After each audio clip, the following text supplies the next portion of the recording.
Alright guys, we've got some stellar champions in the UFC. There is no doubt about it. But there are some champions that are champions through, and nobody, I repeat, nobody is taking that belt from them until they retire.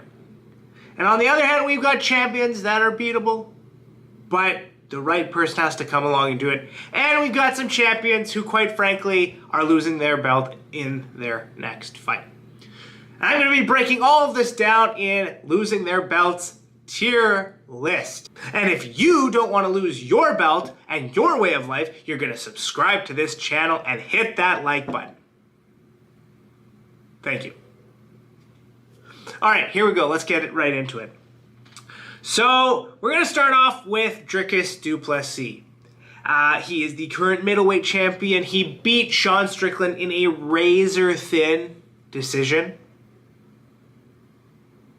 that a lot of people thought Sean Strickland ended up winning. He is now the middleweight champion. And quite frankly, I think I'm going to be putting him on the D tier list. I am pretty sure that this guy, whoever he fights next, unless it's somewhat, like, I think if he fights Sean again, he's going to lose to Sean. If he fights Izzy, he's going to lose to Izzy.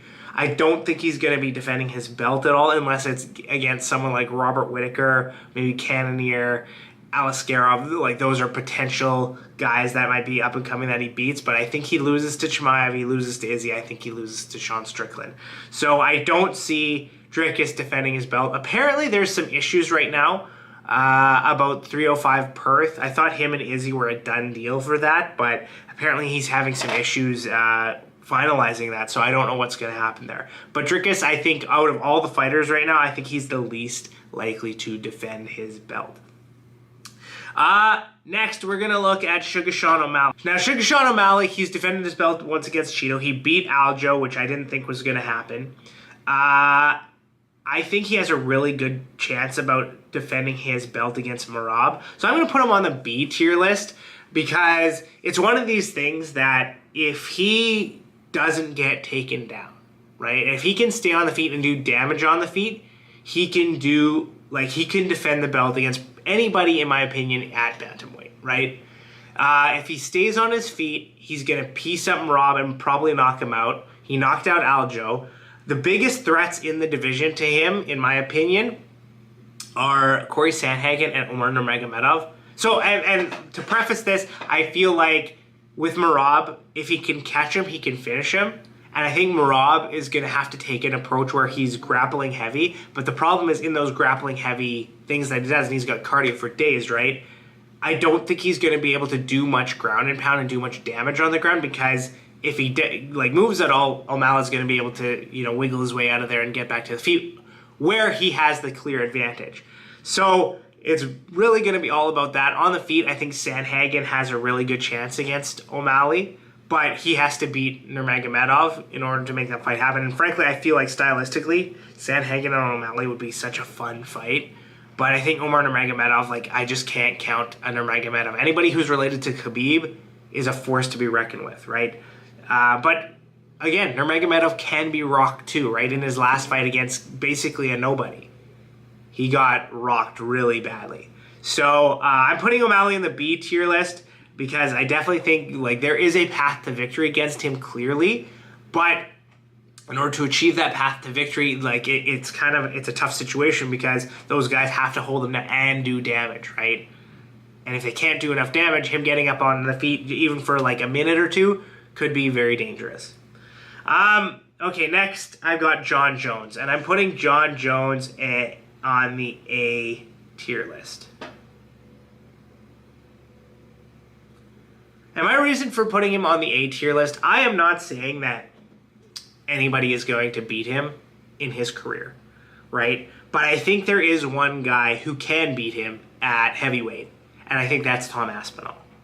And I don't think that there's many others in the division who can contend with him. Maybe Curtis Blades. Other than that, I don't know that there's many other options out there that are going to beat Jon Jones. And even if they could, they probably won't, just because Jon Jones has maybe 2 fights left in him, as he has said. So right now at heavyweight, I think like the only guy who really could beat him is Tom Aspinall. and that fight probably isn't going to happen. So I'm putting Jones in the A tier list. And the other thing too is he has had some close fights at light heavyweight. Like, he is undefeated. He beat Reyes, but split decision to Thiago Santos, and a few other ones like the cheating, whatever. So there might be some situations where he could have lost if he hadn't, been on PEDs, things like that. So I'm putting him in the A tier list. And right beside him, I'm also putting Tom Aspinall. And the reason I say that, like, we haven't seen Tom defend his belt. We're going to see it for the first time, but just the way he's huge, he's quick, and there's nowhere the fight can go where he's weak from the looks of it. Like, he's decent at the stand-up, he's decent at the boxing, he's decent at the grappling, the jiu-jitsu. And once again, like, if we look at the entire heavyweight division, I feel like the only guy who could really beat him is Jon Jones, and vice versa, right? Sergey Pavlovich maybe, but we saw Aspinall knock him out. We're seeing him fight Curtis Blades at UFC 304. We'll see there. But just in the heavyweight division, I don't see too many people being able to keep up with him, stop his power, his size, things like that. So I'm putting him in the A tier list, but I think Jon Jones could be that guy, and vice versa. So both of them I'm putting in A. Alex Pereira. I'm putting him in the B tier list. And right now, the reason I'm putting him in the B tier list is because, once again, we've never seen him face someone who can grapple and who can wrestle, right? And I think almost everybody in that division has a chance at losing to Pereira, right? He defended the belt against Jamal Hill, and he beat him with relative ease. He beat Yuri Prohaska. Their second fight is upcoming, and I think Alex Pereira wins that again. But there's Magomed Ankalaev, and Magomed Ankalaev can wrestle, right? And I think he has a really good chance at beating Alex Pereira, but luckily for Alex, Dana hates that guy. And right now we've got Jamal Hill versus Carlos Ulberg. I've said before, I think Ulberg's going to knock out Hill. And I think if Ulberg does that, he's going to get an immediate title shot. When he gets that immediate title shot, he and Alex are going to go at it, but I think Pereira can still beat Ulberg as well. So I'm putting him in the B tier list just because I do think that Magomed Ankalaev, if he ever gets another crack at the belt, is going to be able to beat Pereira. So that's why I'm putting him at B. I'm going to put Leon Edwards. I'm going to put him at C. Leon Edwards, he just seems so beatable. You know what I mean? He seems beatable. Even though, like, he was losing to Usman before he won the belt with that head kick. That second fight with Usman seemed really close, but he had got the better of him. Colby, like, in that last round, dominated him in the grappling, but for the first 4 rounds did absolutely nothing, which was ridiculous. And so I feel like if there's anybody who really wrestles heavy on Leon, they can win. You know what I mean? I don't think Bilal's going to win. It'll be close. Like, if Bilal is really disciplined about the wrestling, I think he can get it done. But I'm not sure. But, we've got Shavkat Rakhmonov coming up, Jack Della Mendeleda. Shavkat, I think, is the biggest threat at 170, and I think Shavkat beats Leon. But then you've also got Ian Gary up and coming, who's, like, pretty quick. He's young. He's a good striker. As much as I hate to see him get a title shot, like, I think he could do well against Leon as well. So I'm putting Leon in C tier list because I just feel like there's so many people that could best him.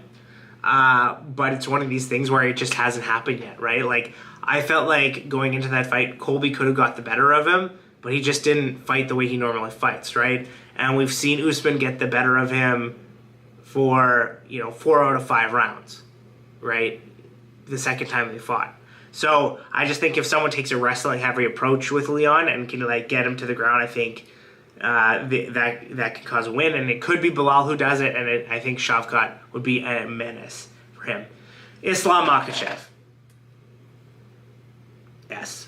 There isn't anybody beating Islam Makhachev at 155 pounds. The only 2 guys left who I have questions about are Arman Sarukian and Gamrot. Those are the only 2 with, like, good enough wrestling and good enough grappling that I think could pose a problem. But Tsarukyan almost got choked out twice by Charles Oliveira, right? And on the feet, people think, oh, well, I just won't, like, Arman Tsarukyan said, I'll just keep the fight standing. I won't waste my time or energy wrestling. It's like, yeah, but Islam's good on the feet too, right? He was outboxing Dustin Poirier for the most part. You know what I mean? Like, Islam isn't just a one-trick pony. He's good everywhere. And so at 155, unless he vacates the belt, like, nobody else is taking that belt for as long as he is the champion. And the other thing is, I think if he goes up to 170, he could beat almost everybody in the top 10 there. I would have questions about Shavkat. That's about it. So I think he could be a 2-division champion, and he'd give everybody problems in either weight class. I think he's S tier. He's the toughest guy to beat right now, pound for pound. He's number 1 pound for pound in the world for a reason. Ilia Topuria. Now, Ilia Topuria, it depends on who fights him next. Because I think right now, he could beat a lot of the people in top 5, but I think we're talking about Max Holloway next.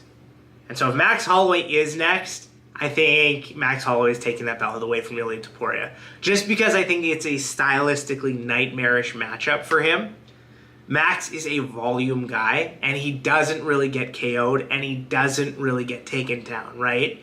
And so while Ilia Topuria might have that KO power, I don't think it's going to be enough to knock out Max Holloway. And, you know, for every 1 strike that Ilia throws, Max is going to throw 3, right? And Ilia's going to shoot for a takedown, and Max is going to stop it. And so on and so on and so on. So, you know, I think he would beat Ortega. He'd beat Rodriguez. Mosavar Ivolov, I think he might have a tough time there, just because Ivolov is pretty polished. He's part of that, you know, Dagestani crew as well. But I think Max Holloway is a nightmare for him. I think he beats most of the other guys at featherweight, but I think Max Holloway is going to be tough. I think Ivolov is going to be tough. So I put him at B. And another one is Pantoja. Last one, Pantoja. So Pantoja surprisingly has defended his belt, right? I thought that Brandon Moreno won the last time both of them fought for that belt. He clearly defeated Brandon Royval. There aren't too many in the 125 division that I think beat Pantoja, but I mean, Moreno, when he comes back, if he comes back better, I think he has a really good chance. And then you've got maybe Islam Makhachev. And the reason for that is, I mean, and he almost lost to Usyk, right? Usyk put on a great performance at UFC 301. So I'm going to be putting putting Pantoja in the D tier list, to be honest with you. Just because and all the time it looks like it's so close. It looks so close. The Royval fight, he dominated that one, but like Brandon Moreno, a split decision. I think Usyk was a split decision. Very close fights. If he gets with a wrestling heavy guy, I think it's going to be tough for him to dominate him. But that's what I think. This is my tier list. What do you guys think? Who do you guys think is beatable? Do you agree with the list? Do you not agree with the list? Let me know in the comments. Thank you guys for watching. We will see you next time.